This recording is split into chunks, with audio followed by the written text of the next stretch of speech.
Bienvenidos al episodio 232.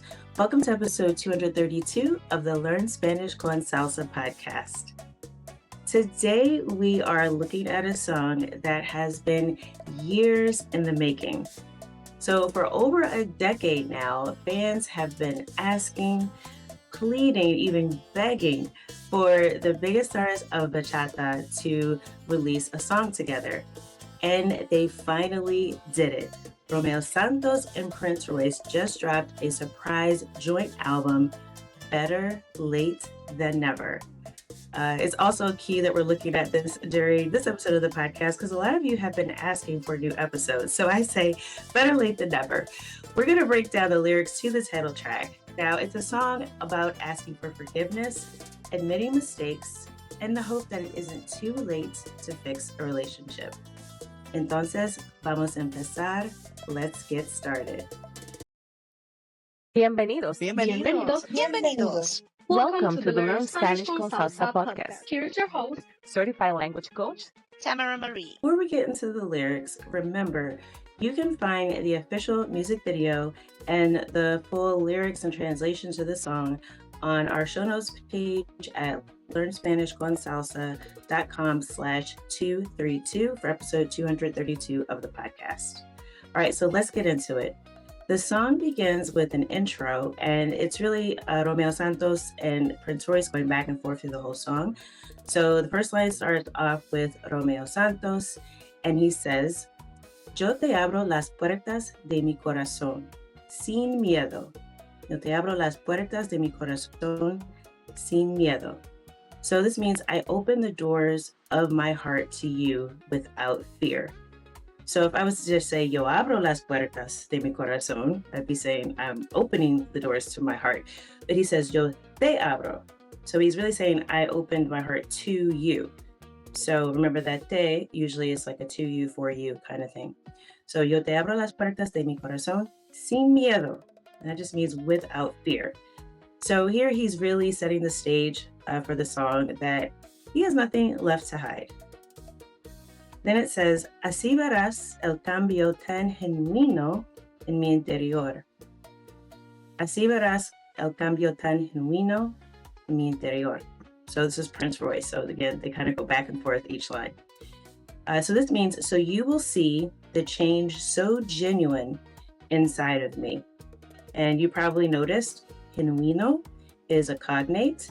It means genuine or real. So that's very similar to English. So he's really insisting here that his transformation is not fake. Like this is the real deal. I've actually changed in mi interior, so in the inside. So this is a real change that's happening in me. Then he says, Le he gastado el tiempo a tu reloj. Le he gastado el tiempo a tu reloj. So he's saying here that he has wasted the time, or saying I have wasted. So he gastado is I have spent. So gastar usually means to spend money, but in this case, he's using it in a poetic way. He's really just kind of saying, look, I waited a bit too long, right? So in tu reloj, he's talking about her clock or her watch. So again, he's just referring to time in a more poetic way. Then he says, pero voy a luchar por ti, aunque no quieras. So this he's saying, but I'm going to fight for you. I'm going to fight for you. And aunque means even though. So even if this is not something you want, I'm going to fight for you. So this, if you notice that he's saying aunque no quieras, and that's the subjunctive form of the verb querer. Okay, so this really is saying that, like, look, I know you might not want me to right now, but this is something that I'm going to do anyway. All right, then the next line is Lo que esperabas demoró. Lo que esperabas demoró. So in this case, it's saying, you know, what you were waiting for. So this verb esperar can mean to hope for, to wait. And it says demoró. So this comes from the verb demorar, which means to delay something. So something's late or it's taking a long time. So he's saying what you were waiting for, basically I'm late. I'm late to this. And then that leads us into the next line, which actually in the song is in English. He says, better late than never. But it's better late than never. So again, here in the intro, they're setting everything up for the song, and we're gonna hop into the first verse now. So the first verse begins, Esto amerita una última pelea. Esto amerita una última pelea. So that means that this merits, so if you think amerita, it's not like America, it's more like merit. This merits or deserves one last fight. So amerita comes from the verb ameritar, and it's more of a sophisticated way of saying that something is worth it. You might be familiar with vale la pena, which means it's worth it. But ameritar is another way to express that. Like I said, it's a little bit more sophisticated, and this is a song, so it's a little more poetic. So, esto amerita una última pelea, so this deserves one last fight. Then he says, Bebé, dame otra chance para que veas. So that means, baby, give me another chance so that you can see. So notice that he says, para que veas. Veas is the subjunctive form of ver, or to see. So anytime you use para que, so that, you must use the subjunctive afterwards. And that's really just because the outcome hasn't happened yet. He continues, escúchame amor, escúchame amor. And this, of course, is the command tense of the verb escuchar, which is to hear, to listen. So he's saying, listen to me, escúchame, mi amor, which my love. So again, he is telling this girl, like, look, believe me. I really want you to believe me. So then he goes on to say, yo ya perdí la cuenta de tantos errores. Yo ya perdí la cuenta de tantos errores. So that means I already lost count of all of my faults, or so many mistakes that I've made. So this yo ya perdí la cuenta, this is more of a phrase again. Perder is to lose. So yo ya perdí, so I already lost. But this perdí la cuenta, I lost the count, right? So I've really lost count of all the mistakes I've made. Yo ya perdí la cuenta de tantos errores. So many mistakes. So he's admitting, right? Like, look, I am not a perfect guy, but he still wants her to listen, right? And then he, says, dime si sabes. Dime si sabes. And that's, tell me if you know. So he's about to kind of, give her something to think about here, some food for thought. Las abejas más dañinas complementan las flores. Las abejas más dañinas complementan las flores. So this means, tell me if you know, the most damaging bees complement the flowers. So again, this is a little poetic, right? It's a bit of a metaphor, I guess, that he's saying for I guess himself, right, or the relationship. So he's saying that even though he was damaging or hurtful, because he's admitted all his mistakes, so he's kind of equating himself to una abeja, or las abejas, so bees. So these are bees that sting, right? Because if obviously bee stings you, it hurts. So he's saying, remember, or did you know that, right? So tell me if you knew that the bees that are the ones that sting, the most damaging, they are the ones that complement the flowers. So he's basically just saying, like, hey, I'm still good for you, right? So in here, complementan is from complementar, which isn't like to compliment, like to give someone a compliment, but to compliment, like, you complete me in a way, like two things that complement each other, like bees and flowers. He's like, you and me, even though bees sting, they're still really good for flowers because they pollinate and all that. So he's saying that he's like that. So really trying to make his case. And then, so right before the chorus, he says that si abres tus DMs, vas a ver un millón de mis disculpas. Si abres tus DMs, vas a ver un millón de mis disculpas.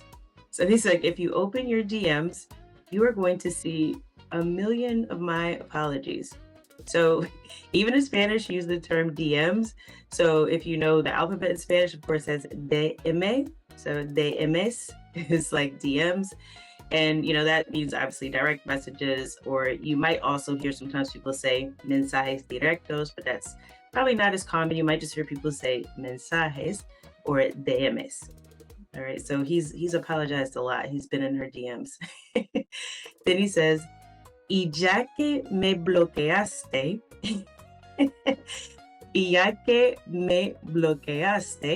iré a tu casa a ver si me resulta. All right, so let's break this down. So he says, and since, so ya que means since.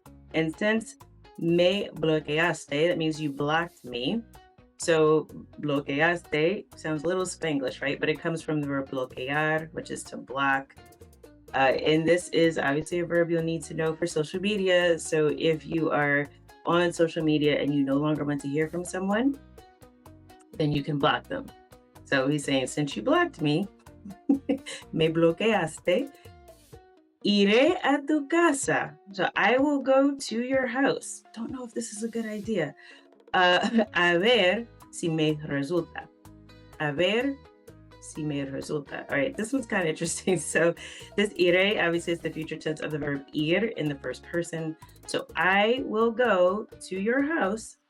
And this a ver is like to see, right? You can almost leave it like para ver in order to see, but it's just saying a ver is very common in Spanish. Like, I'm doing this just to see if it works out. Si me resulta.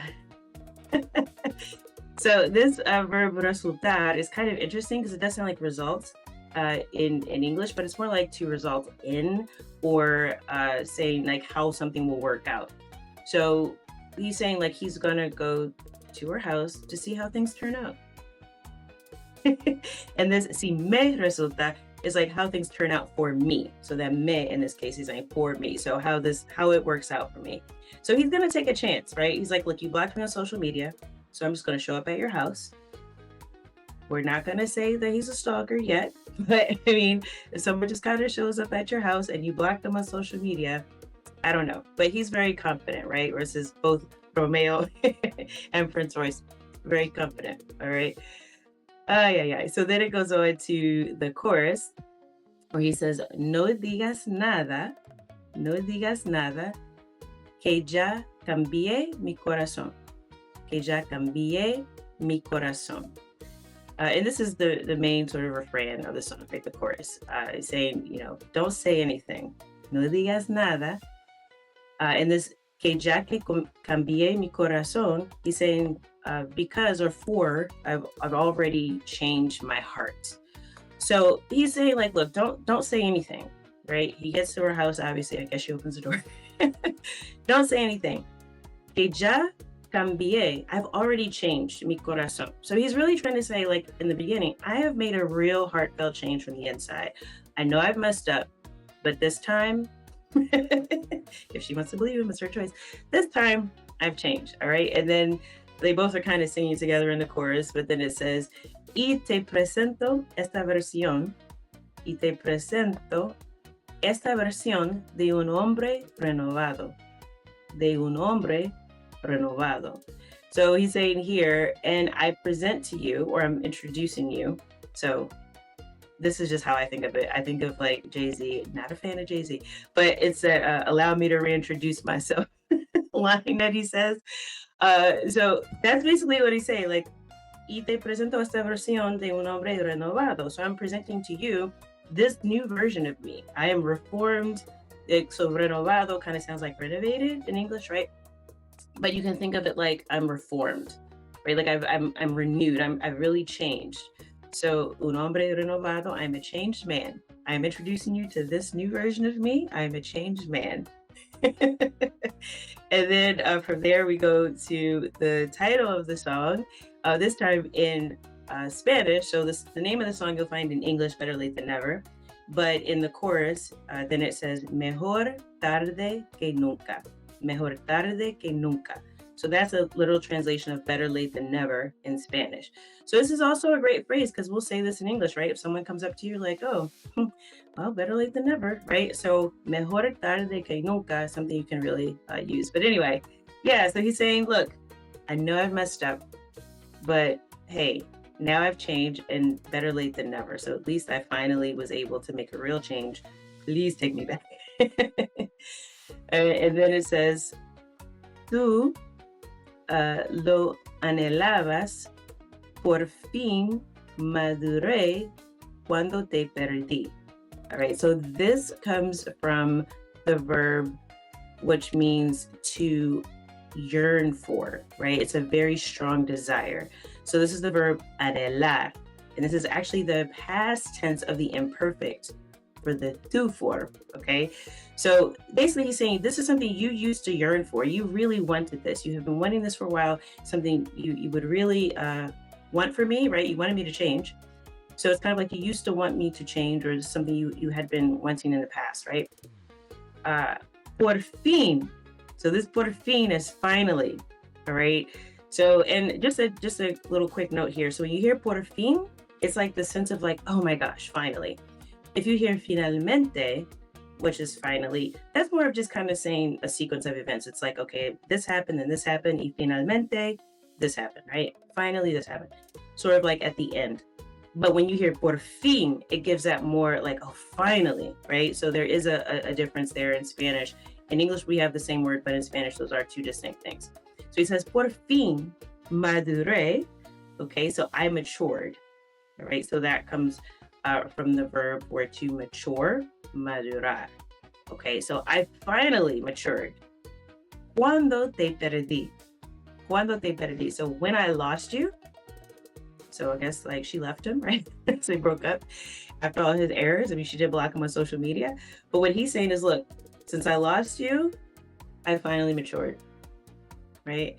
So yeah, he's. I don't know if she should believe him. You tell me what you think, but I kind of wonder.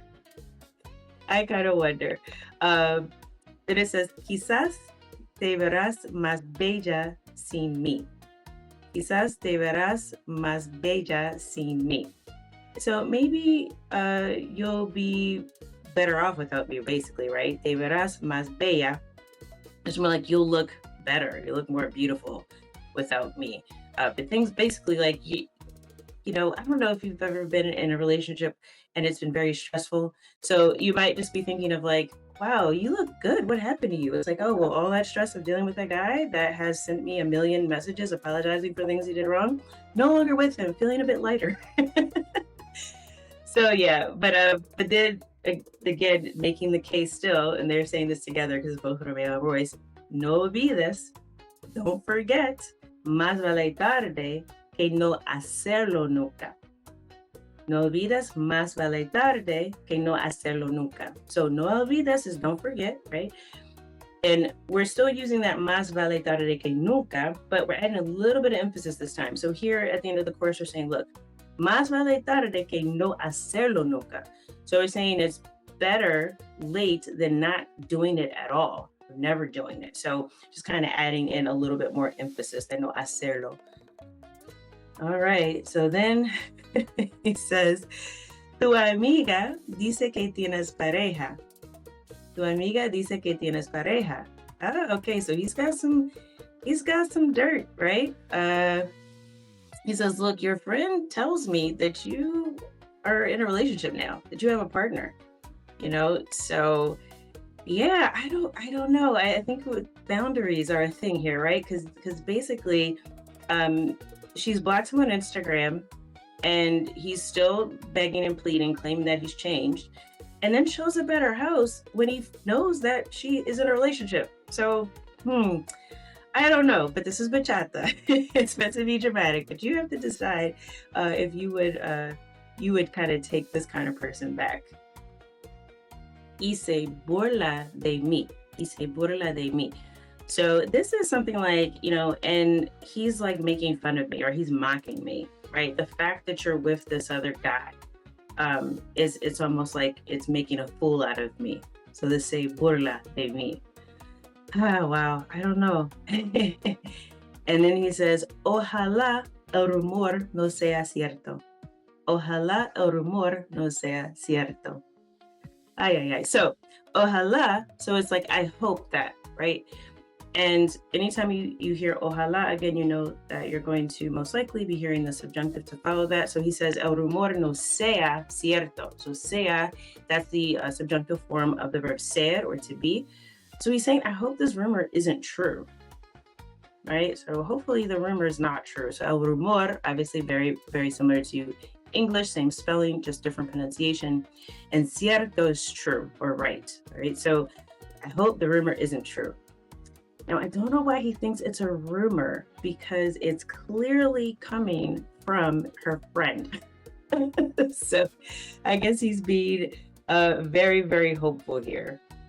So I hope you have enjoyed that breakdown of the song so far. There is another part I want to share with you, but I'm going to save that to the next episode. The part that happens in the song before the chorus repeats, it's like the bridge. There are a lot of Easter eggs in there for Romeo and Prince Royce fans. So I'm going to let you see if you can figure out what those are. And then in the next episode, I'm going to share some of the Easter eggs they dropped in the bridge to the song. But, as always, you can go to our show notes page, learnspanishconsalsa.com/232 for episode 232 of the podcast. There you will be able to access the lyrics video for the song, as well as the full lyrics and translation. Hopefully I'll help you identify some of those Easter eggs in the song before our next episode. But now I want to go on to our new segment that we are introducing in the podcast, El Dato Curioso. So this is like an interesting fact. So in this segment, we're going to share some interesting details about the artists and the music that we feature here on the podcast. And then you're going to get a trivia question to answer, just to see how much of a true fan that you really are. ¿Listo? Vamos a ver. Romeo Santos es conocido como el rey de la bachata. Nació en el Bronx, Nueva York, de madre puertorriqueña y padre dominicano. Antes de ser solista, fue el líder del famoso grupo Aventura. Y ahora la pregunta. Antes de llamarse Aventura, el grupo tenía otro nombre. ¿Cuál era el nombre original del grupo de Romeo Santos? So there is your trivia question. Did you catch that? All right, so here it is in English. Romeo Santos is known as the King of Bachata.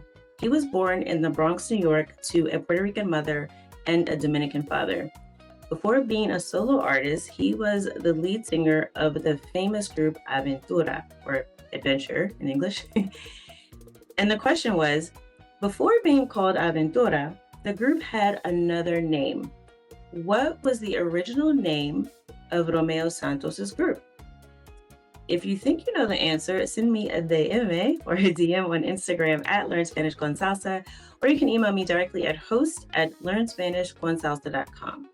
I will be sharing the correct answer in our next episode.